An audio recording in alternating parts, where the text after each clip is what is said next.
زندگی بھر ہم نے یہ وصیت سنی، ہم نے یہ سنا ہمارے ممبروں سے، ہمارے خطبات سے، ہمارے واعظین نے ہمیں یہ بیان کیا کہ رسول نے حجۃ الوداع جو زندگی میں ایک حج کیا ہے، حجۃ الوداع، اس میں یہ ارشاد فرمایا انی ترکت فیکم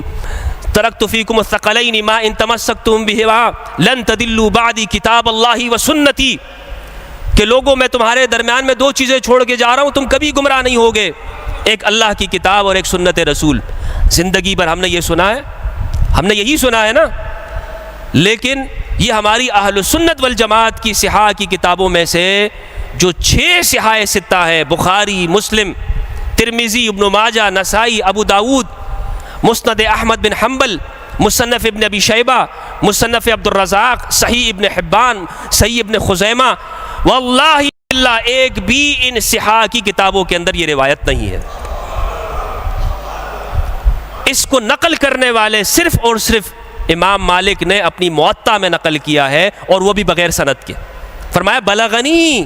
مجھے یہ خبر پہنچی ہے، سند کوئی سند ندارت، لیکن وہ حدیث، وہ روایت کہ جو چین آف نیریشن جس کا گولڈ ہے، یعنی وہ ایسے سلسلہ سند کے ساتھ ہے کہ جس میں تواتر کے ساتھ ہم تک منقول ہے، اور اہل سنت والجماعت کی جتنی بھی حدیث کی کتابیں ہیں، صحیح مسلم، ترمذی، ابن ماجہ، نسائی، خصائص امیر المؤمنین، مسند احمد، مصنف ابن ابی شیبہ، مصنف عبد الرزاق،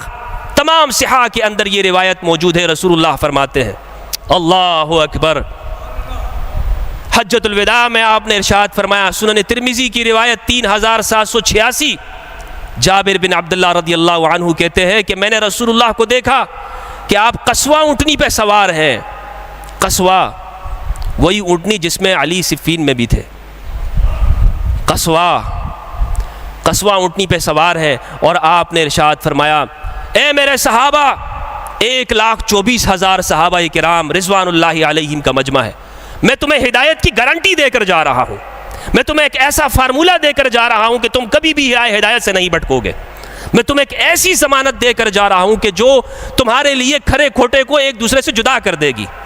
کہ جو تمہیں بتا دے گی کہ حق کیا ہے اور باطل کیا ہے، سچائی کیا ہے اور جھوٹ کیا ہے، دیانت کیا ہے اور خیانت کیا ہے۔ میرے صحابہ تم کبھی بھی اپنے رستے سے نہیں بھٹکو گے۔ فرمایا ایک ہے اللہ کی کتاب اور دوسری ہے عطرتی اہل بیتی، اللہ کی کتاب اور میری عطرت یعنی اہل البیت، یہ دونوں ایک دوسرے کے ساتھ ساتھ ہیں یہاں تک کہ حوض کوثر پر میرے پاس آ جائیں گے۔ یہ سنن ترمذی میں، صحیح مسلم میں فرماتے ہیں 6225 روایت، رسول اللہ نے فرمایا اے میرے صحابہ، قریب ہے کہ میں تمہیں چھوڑ کے چلا جاؤں، قریب ہے کہ میں تمہیں الوداع کہہ دوں،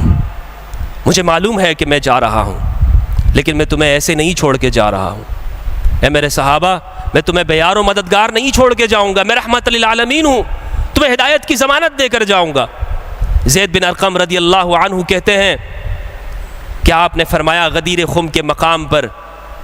کہ میں ایسی گرا قدر چیز چھوڑ کے جا رہا ہوں کہ جو ثقلین ہے،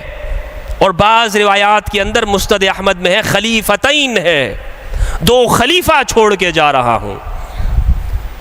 چھوڑ دو سنی اور شیعہ کی بحثیں، آئیے سنیت کی طرف آتے ہیں۔ اہل البیت یہ نہ سنیوں کے ہیں نہ شیعہ کے، کل انسانیت کے ہیں۔ رسول نے ضمانت دی ہے، فرمایا کہ ایک قرآن اور دوسرے اہل البیت، جب تک تم ان کے ساتھ چلو گے ہدایت کے اوپر چلو گے، تو کیوں نہ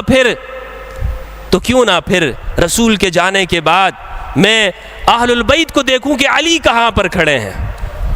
کیوں نہ میں دیکھوں کہ سیدہ زہرا کہاں پہ کھڑی ہیں، کیوں نہ میں دیکھوں کہ پھر امام حسن کہاں پہ کھڑے ہیں، کیوں نہ میں دیکھوں کہ حسین کس سمت کے اندر ہے۔ یعنی جو اہل البیت کا موقف ہے وہی ایمان ہے۔